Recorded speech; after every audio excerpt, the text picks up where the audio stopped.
capítulo de número 9, versículo de número 10. Eclesiastes 9, 10.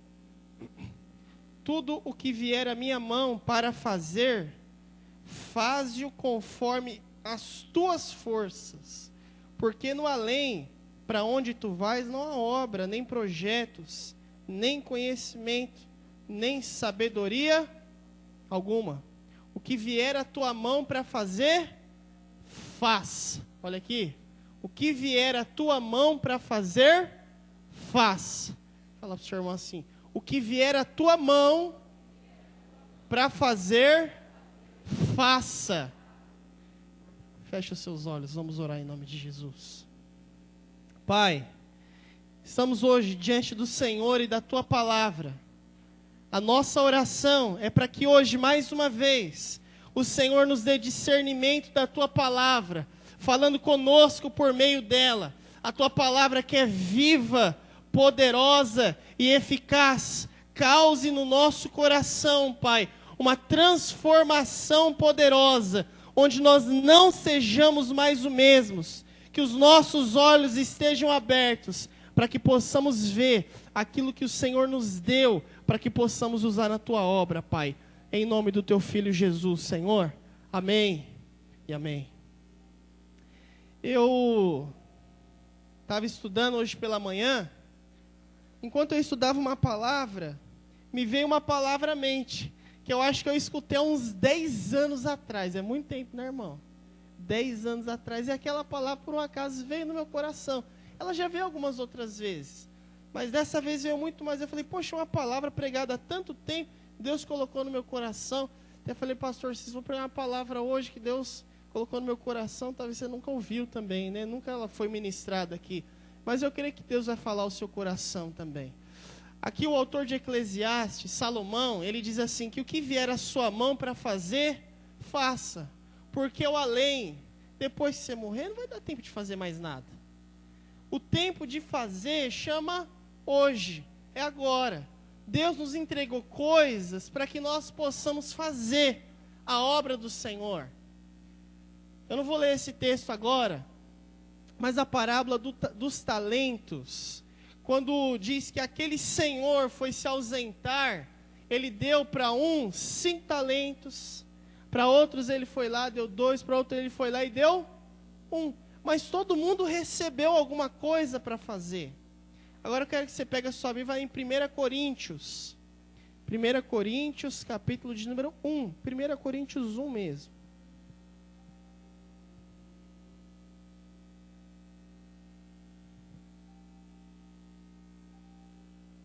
Primeira Coríntios, capítulo de número 1.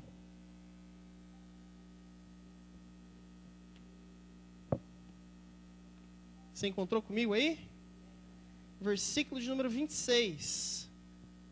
Irmãos, reparai na vossa vocação, visto que não foram chamados muitos sábios segundo a carne, nem muitos poderosos, nem muitos de nobre nascimento. Pelo contrário, Deus escolheu as coisas loucas desse mundo para envergonhar os sábios.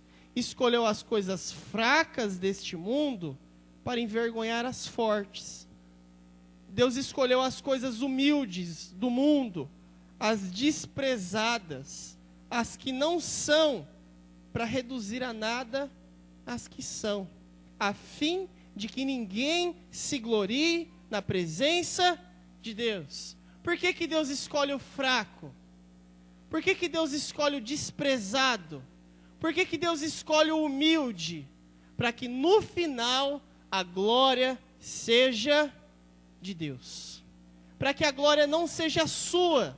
Então Deus pega coisas pequenas, coisas sem valor, pessoas pequenas, sem valor, para que realize grandes obras. É isso que Deus faz com pessoas como eu e com você. Aí você fica pensando, sairá alguma coisa do rachão? Olha o nome, irmão, rachão. Não dá para ter coisa boa naquele lugar. Mas Deus é o que faz. Ele é o que opera. porque é Ele que tem todo o poder.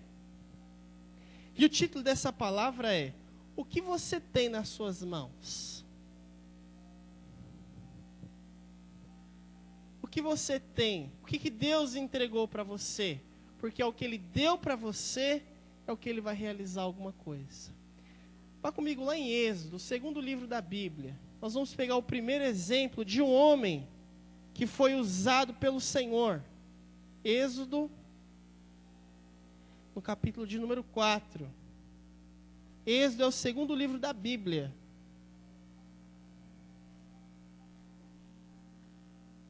Êxodo 4, versículo de número 2. Êxodo 4, 2. Vamos ler 1 e o 2. Respondeu Moisés: mas eis que eles não crerão, eles não acudirão à minha voz, pois dirão: o Senhor não te apareceu. Perguntou o Senhor: o que é isso que você tem na mão? Respondeu ele: um bordão, ou um cajado. Irmão, quem era Moisés? Um fugitivo, porque ele tinha cometido um assassinato. Ele fugiu. O texto diz que provavelmente ele era um homem gago, porque ele era um homem da língua pesada. Ele não sabia falar direito. Talvez que ele ficava muito nervoso. Tinha aquela pessoa que ela está muito nervosa, mas tão nervosa que quando ela vai falar, ela chega trava. Eu lembro uma vez que a professora falou assim: ó, é cada um para ler em voz alta. Irmão, esses negócios na escola não dá certo. Eu sei que eu pegava o texto e eu lia assim, mas eu não respirava. Aí quando eu terminava, eu fazia assim, a professora falou: respira. Se a gente vê no CME, na terça-feira, que era para os irmãos falar os livros do Novo Testamento. Tem uns irmãos que falam o primeiro, o segundo. Respira, irmão, senão você vai morrer. Mas Deus perguntou assim para Moisés: Moisés, o que você tem na mão? O que ele falou? Eu tenho um bordão. Eu tenho um cajado. Talvez outro. O que é um pedaço de madeira, irmão? Eu posso arrumar um pedaço de madeira aqui e digo: aqui está o meu cajado. É a madeira que tem o poder? É o bordão que tem o poder? Não é. Mas é aquele que está por trás daquilo. É com esse cajado que Moisés vai lá e faz o quê? Que abre o mar. É esse bordão que se transforma naquela cobra que engole as outras lá. É com esse bordão que ele bate na rocha e faz o quê?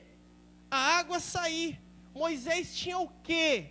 Nada. Moisés era o quê? Nada. E Deus pegou a única coisa que Moisés tinha: um bordão, um cajado, e fez aquilo se tornar uma grande coisa.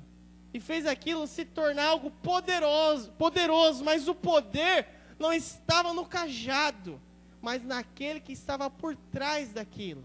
Aí eu pergunto: o que o Senhor nos entrega? Será que a nossa vida é tão ruim assim? Será que a nossa vida é realmente tão miserável que nós não temos nada? Olha aqui, todo mundo na parábola dos talentos recebeu alguma coisa. E é com essa alguma coisa que você tem que Deus vai usar você. Às vezes é só um cajado que você tem. Mas o que eu vou fazer com esse cajado? Alguma coisa Deus vai usar a sua vida para que algo grande aconteça. O povo estava escravo fazia 400 anos. É muito tempo, irmão. É a minha geração, a passada e a passada. Servindo como escravo. Para Deus levantar um homem, falar assim: eu vou usar você. Mas eu não tenho nada, Deus. Sou um cara pobre, eu não sei falar. Eu estou fugido. Então, o que você tem na sua mão? Eu tenho um bordão. Só precisa disso. Com isso aí, eu vou fazer a maior libertação que a terra já viu. 1 milhão de pessoas passar pelo Mar Vermelho a seco. Ele bate no mar, o mar se abre, todo mundo atravessa, e eles vão fazer o que do outro lado? Festejar o milagre do Senhor. E quando as paredes caem, matam os egípcios, os soldados, afundam os carros, e todo mundo que estava lá. Deus, olha aqui, não quer pessoas extraordinárias. Deus não quer pessoas poderosas. Deus não quer pessoas falantes. Deus quer pessoas dispostas. Pessoas simples, com um coração em Deus. Porque são essas pessoas que serão usadas pelo Senhor. Às vezes você não serve na obra de Deus, você fala, eu não sei fazer, eu não consigo, eu não tenho talento. O que você quer? Se tornar uma grande pessoa para que isso aconteça? Não é isso que Deus vai fazer. Porque senão você vai ser tendencioso a dizer que a glória foi sua, a dizer que foi você que fez, que o poder era seu, que o talento era seu, que o jeito bom de fazer era seu. E não é. Você só tem um cajado inanimado, ele não se move, ele não faz nada. A única coisa que esse cajado vai prestar vai ser para você cuidar das suas ovelhinhas e nada mais. O seu cajado só vai poder abrir o mar, só vai poder tirar água da rocha, se o poder de Deus estiver sobre a sua vida. O talento você tem, as coisas já lhe foram entregues.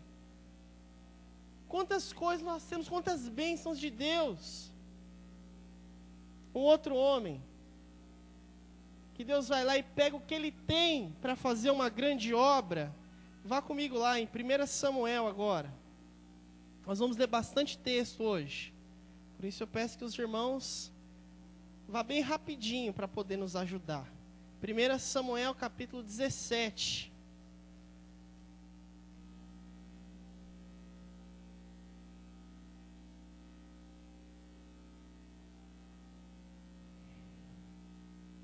Você encontrou? Você dá um amém aí. 1 Samuel 17. Aqui nós vamos falar a respeito de Davi. Primeiro Deus vai lá e pergunta assim para Moisés: o que você tem nas suas mãos? Deus, eu tenho um cajado, então eu vou usar você com isso que você tem. Agora, 1 Samuel capítulo 17, versículo de número 40, diz o seguinte: tomou o seu cajado na mão e escolheu para si 5 pedras lisas do ribeiro, e as pôs no seu alforje de pastor, que trazia no surrão, e ser lançado, e lançando mão da funda, foi-se chegando ao filisteu. O que Davi tinha agora, irmão? Tinha um cajado e tinha 5 pedrinhas. Quem era Davi, irmão? Nada diante de Golias. Um homem que só a lança dele pesava 6 quilos, quase o peso do Arthur, irmão. 6 quilos numa lança. Pensa que é isso numa guerra. Pensa qual que é a armadura do homem. Era pesada.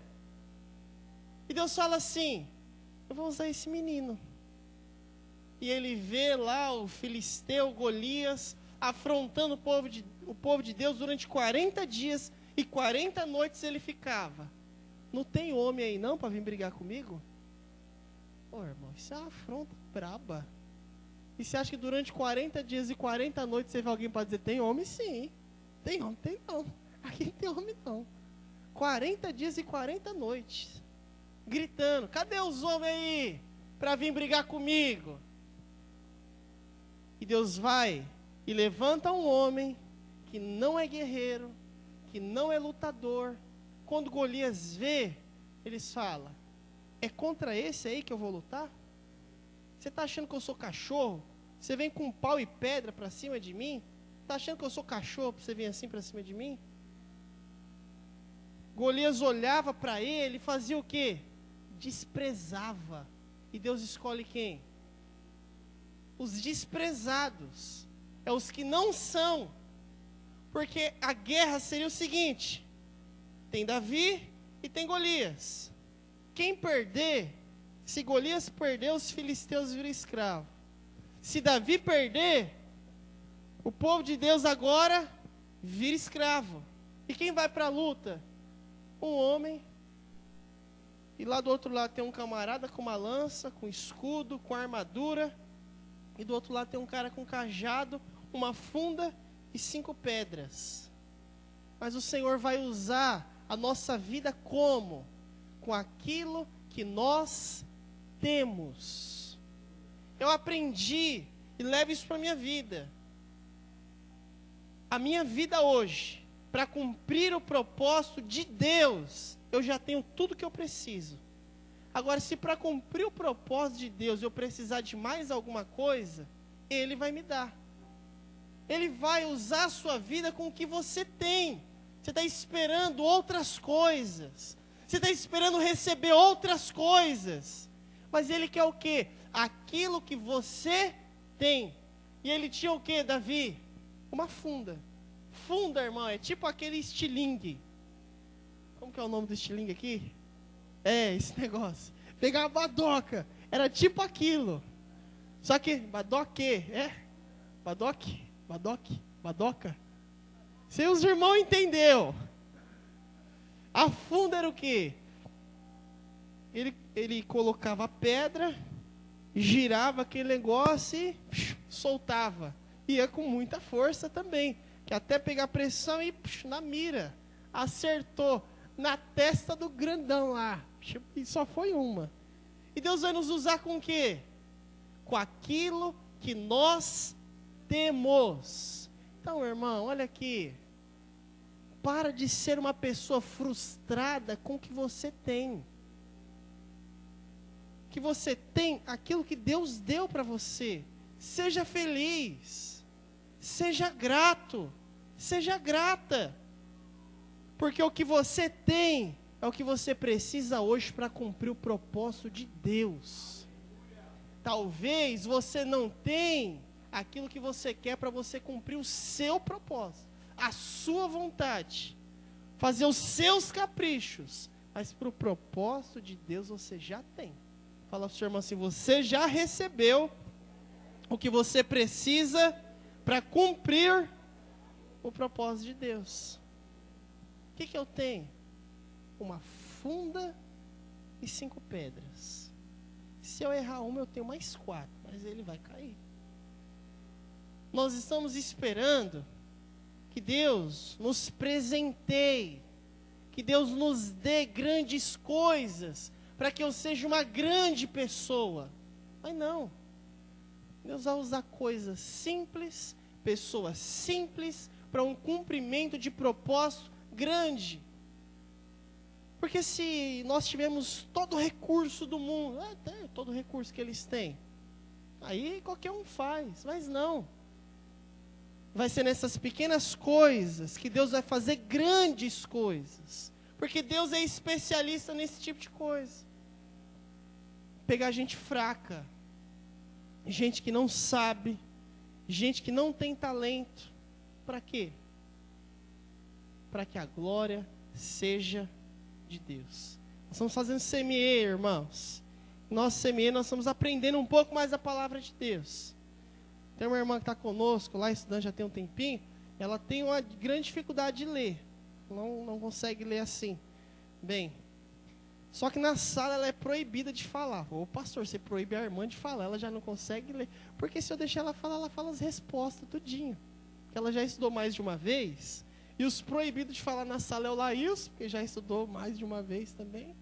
E nossa irmã também. Ó, você não pode falar. Como se não sabe ler? Porque Deus usa os que não são. E a gente acha que a gente só vai poder servir o Senhor, falar na obra de Deus, quando eu for um homem estudado. Quando eu souber de muitas coisas. Eu lembro, assim que eu entrei na igreja, eu não gostava de ler livro, irmão. Isso está mudando, graças a Deus. Mas eu não lia de jeito nenhum. Mas eu ficava assim, viu o pessoal falando. Aí o pessoal falava que leu isso, que leu aquilo. E eu guardava na mente. Aí teve um dia que o rapaz falou assim para mim: Rafael, você já leu quantos livros? Eu falei, eu já li um. Assim, que me obrigaram a ler. Poxa, mas você fala de tantos livros que eu já achei que você já tinha lido um monte. Quando é que eu escuto o pessoal falando, eu vou guardando e a gente vai indo. que a gente aprende quando escuta também. E você está aqui hoje, você vem aqui para o CME, você está lá na sua célula, você está nos cultos, eu não sei ler, mas Deus deu 2 ouvidos para eu ouvir. E Ele vai usar aquilo que eu tenho. Eu tenho 2 bons ouvidos. Eu tenho uma memória razoável.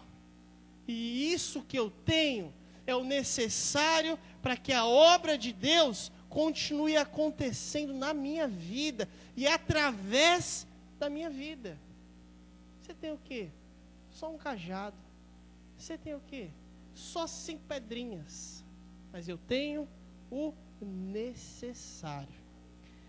Agora lá em Filipenses, vá comigo em Filipenses, nós vamos falar de um outro homem. Temos vários exemplos hoje, irmão.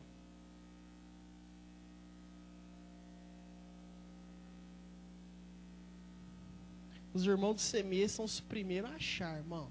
Pensa uns irmãos bons aí, ó. Filipenses, capítulo de número 1.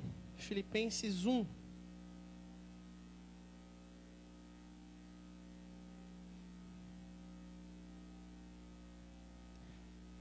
Nós vamos ler a partir do versículo de número 12.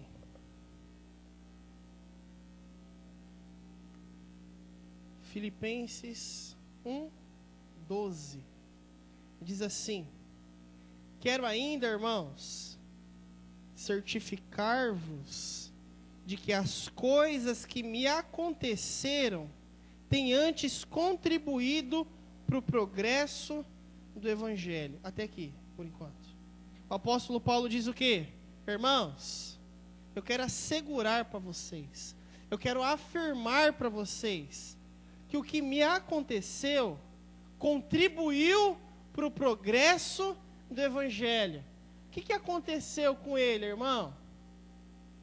Ele foi apedrejado, ele pegou navio e naufragou 3 vezes, ele foi fustigado, tiveram que descer ele de um cesto assim, para ele não ser morto. Então, o apóstolo Paulo foi preso, mas ele diz o quê? Tudo isso que me aconteceu contribuiu para quê? Para o progresso do Evangelho. Você acha que ele ficou reclamando? Oh Deus, eu te sirvo, mas só me acontece coisa ruim. Não, tudo que me aconteceu contribuiu para o progresso do Evangelho. E às vezes a gente pensa só as coisas boas acontecem para o progresso do Evangelho. Ele diz assim: de maneira que as minhas cadeias em Cristo se tornaram conhecidas de toda a guarda pretoriana e de todos os demais. A maioria dos irmãos, estimulados no Senhor por minhas algemas, ousam falar com mais desassombro a palavra de Deus. O que ele tinha nas mãos dele, irmão? Algemas. O apóstolo Paulo estava preso. E o que é a prisão dele? O que ele tinha na mão? 2 algemas. E quem é que estava cuidando dele? Os soldados romanos. Ele diz: isso aqui contribuiu para o progresso do Evangelho. Sabe o que o apóstolo Paulo fazia? Eu vou pregar para esses soldados. Eu vou pregar para os romanos. Os romanos ainda não estavam ouvindo o Evangelho. Quem ouvia o Evangelho eram os fariseus, os judeus no contexto geral, mas não os gentios, não os romanos. E as algemas do apóstolo Paulo, aquilo que prendiam as mãos dele, foi o que foi usado para o progresso do Evangelho. O apóstolo Paulo começava a pregar para os soldados. E os soldados faziam o que agora? Escutam, se convertem e vão pregando dentro de Roma, até que o apóstolo Paulo, uma hora tem que fazer o quê? Uma carta aos romanos, que é o livro que você tem aí na sua Bíblia. Mas por quê? Porque antes precisaram pregar aos romanos, para que houvesse convertidos lá dentro. Às vezes nós pensamos que coisas ruins que nos acontecem é tudo mal. Não adianta você cantar que todas as coisas cooperam para o bem, e quando a primeira coisa te acontece de ruim, você fala, é o Satanás. Isso aqui é o diabo. Coisas que acontecem em nossas vidas, muitas vezes, são para o progresso do Evangelho. Deus quer usar você, talvez até nas suas algemas, nos seus dias de luta. Porque quando você está nos seus dias de luta, nos seus piores dias, vão ser nesses dias que você vai aprender coisas para poder ajudar pessoas. São nas suas cadeias. Além das cadeias do apóstolo Paulo, lá no Evangelho de João, capítulo de número 6, versículo de número 9, João 6, 9.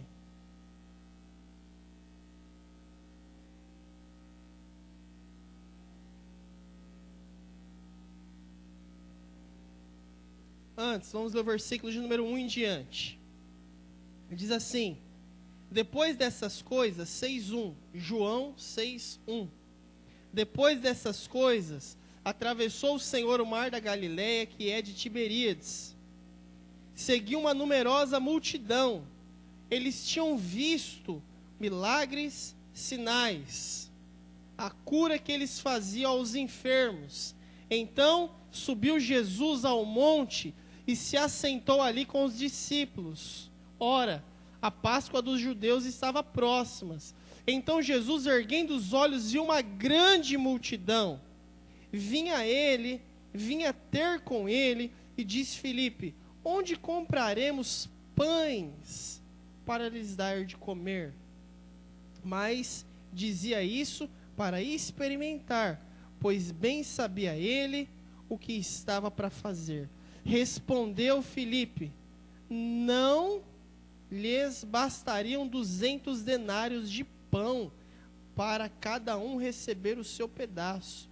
Um dos discípulos, chamado André, irmão de Simão, informou Jesus: está aí um rapaz que tem 5 pães de cevada e 2 peixinhos. Mas o que é isso para tanta gente? Olha aqui. O que aquele menino tinha, irmão?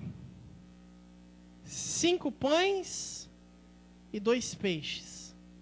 Jesus estava lá com uma numerosa multidão. Vamos calcular, juntando homens, mulheres e crianças, podia chegar perto de 10.000 pessoas. Você tem noção do que é isso, irmão? É muita gente. E o Senhor fala assim: como que vai dar comida para esse povo? E Filipe diz assim: mas nem que nós tivesse 200 denários, comprasse tudo de pão, não dava para cada um pegar um pedaço.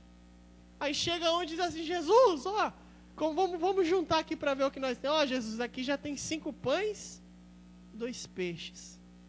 Mas ele diz assim: o que é isso para tanta gente? O que é isso para tanta gente? É muito. Porque o pouco com Deus se torna inumerosamente maior. Inumerosamente muito. Você está reclamando lá quando você pega o olerite lá, o seu contra-cheque, você olha assim: isso aqui, o que é isso do lado dos meus boletos? O que é isso aqui comparado ao aluguel, céu, piafeira? Mas o pouco com Deus pode se tornar numerosamente maior. Aquele jovem com 5 pães, 2 peixinhos fala: ó, eu tenho isso aqui para contribuir. É pouco, mas é o que eu tenho. O que você tem nas suas mãos? Eu só tenho 5 pães e 2 peixinhos. É com isso que Deus pode alimentar uma multidão. É com isso que Deus pode operar um grande milagre. E você fica lá se remoendo, dizendo que nada tem, que nada possui. Mas Deus vai usar aquilo que nós temos.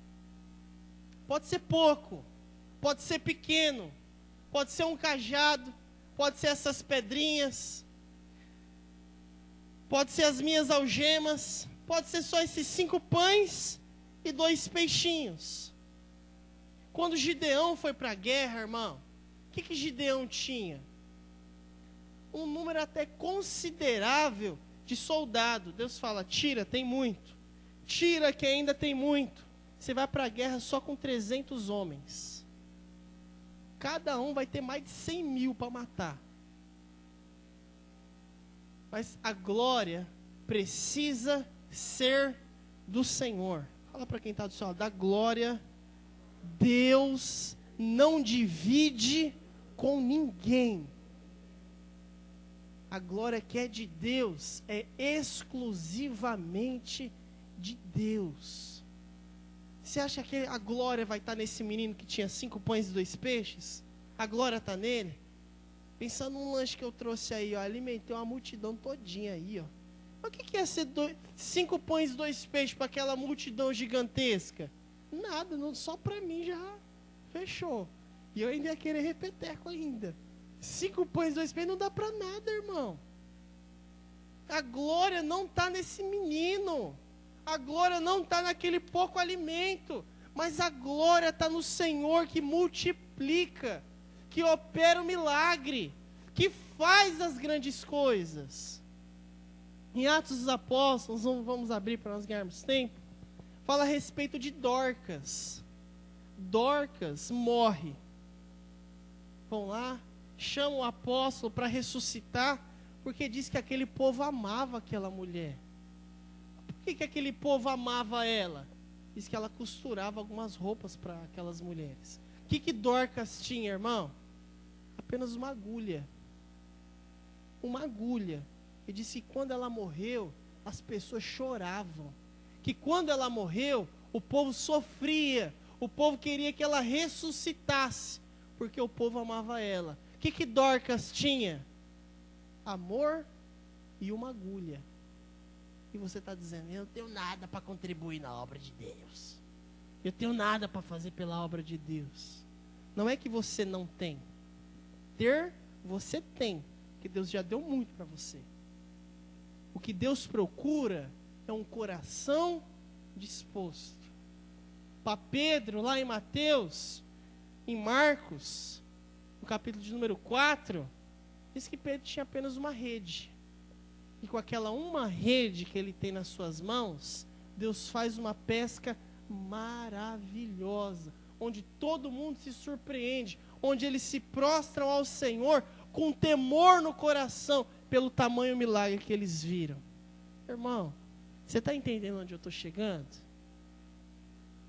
A pergunta que Deus faz para Moisés é a pergunta que Deus faz para mim e para você. O que você tem nas suas mãos? Irmão, você que é líder de célula. Eu lembro nesse texto, quando o Senhor ministrou ao meu coração, isso há muitos anos atrás, a resposta que eu tinha para dar para o Senhor era assim, Senhor, a minha célula, o que eu tenho nas minhas mãos, aqui na minha célula? Senhor, eu tenho um casal aqui, que só apronta, eu tenho gente que não quer saber de Deus na minha célula, eu tenho um camarada que vem só se eu for buscar ele na casa dele, e olhe lá, mas é isso que eu tenho nas minhas mãos, e aqui ó, é isso que eu tenho para te apresentar. Resumindo, eu não tenho quase nada. Mas é com esse quase nada na célula que se tornaram 8 células. Então, de uma célula que você acha que não tem nada, se tornaram 8. Assim é que Deus pode fazer na sua célula, você que é líder de célula também. Então, para de reclamar daquele seu irmão que vai lá na célula só quando ele está afim. Que olhe lá, porque Deus pode fazer grandes coisas através de você e dessas pessoas. Eu lembro, na conferência, acho que de 2013, a nossa conferência, eu preguei na última conferência que teve agora, eu preguei com medo, irmão, que vocês não tinham ideia. E isso agora, né, 2018, agora pense em 2013, eu falei, eu quero pregar, porque eu sabia que ninguém ia deixar eu pregar, por isso que eu dizia isso. E eu lembro que lá, Deus tinha colocado uma palavra no meu coração, lá dentro daquele, se falou assim, se você for pregar, nessa conferência você vai trazer essa palavra. Porque a nossa igreja estava nascendo, a igreja do Rio Grande do Norte estava nascendo, a igreja de Garanhuns estava nascendo, E a única palavra que vinha no meu coração era uma: o que você tem nas mãos? Eu falava assim: Senhor, eu tenho um menino aí, o Cícero, acabou de sair de uma vida toda errada, casou agora, né? Eu creio que esse menino aí pode virar alguma coisa. Tem uns líderes de célula que dão uma dor de cabeça, uns líderes em treinamento que só é líder em treinamento porque vai para a célula, porque não podem se chamar de treinamento, toma ondas de vez em quando. Só Jesus. Falei: Senhor, mas é isso aqui que eu tenho nas mãos. E é com isso que nós temos nas mãos que o Senhor faz uma grande obra. É isso que você tem nas mãos, na sua célula, que Ele fará uma grande obra. É isso que nós temos na nossa igreja hoje. E é com isso que Ele fará uma grande obra. Vá lá em Coríntios comigo, 2 Coríntios. 2 Coríntios, capítulo de número 12.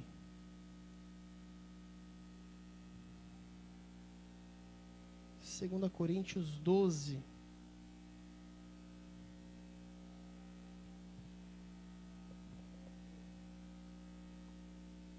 Nós vamos no versículo de número 9. 12, 9.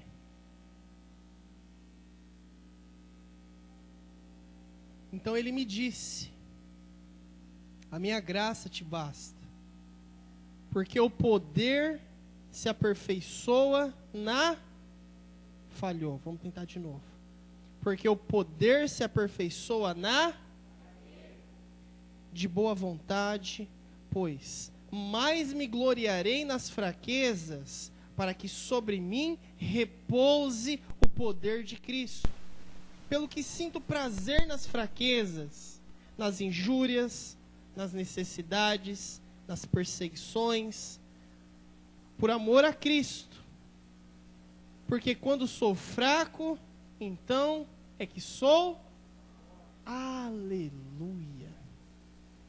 Porque quando sou fraco, então é que sou forte. Porque o poder de Deus se aperfeiçoa é na minha fraqueza. Por isso o apóstolo Paulo diz assim: eu vou me gloriar nas minhas fraquezas. Para quê? Para que o poder de Deus repouse em mim. Ah, mas eu sou fraco, eu tenho pouco. É assim que Deus quer que você continue, sendo fraco. Porque quando você for fraco, Ele é o forte. Agora quando diz assim: não, o fortão sou eu, o bonzão sou eu, o poderoso sou eu, a glória deixa de ser de Deus e você tenta roubar aquilo que não é seu. A glória de Deus não pode ser dividida com ninguém. Eu, quando penso dessa forma, o que eu tenho nas mãos, eu, pastor Rafael, eu me alegro. Eu me alegro pela igreja que nós temos, pela igreja que nós somos, pela igreja que nós estamos construindo. Às vezes nós pensamos que construir igreja é que nem fritar pastel. Você coloca lá, se o óleo está quente, 2 minutos o pastel está pronto. Mas isso aí é fritar pastel. Você formar uma igreja, isso leva anos, isso leva tempo, é se esmerar, é trabalhar.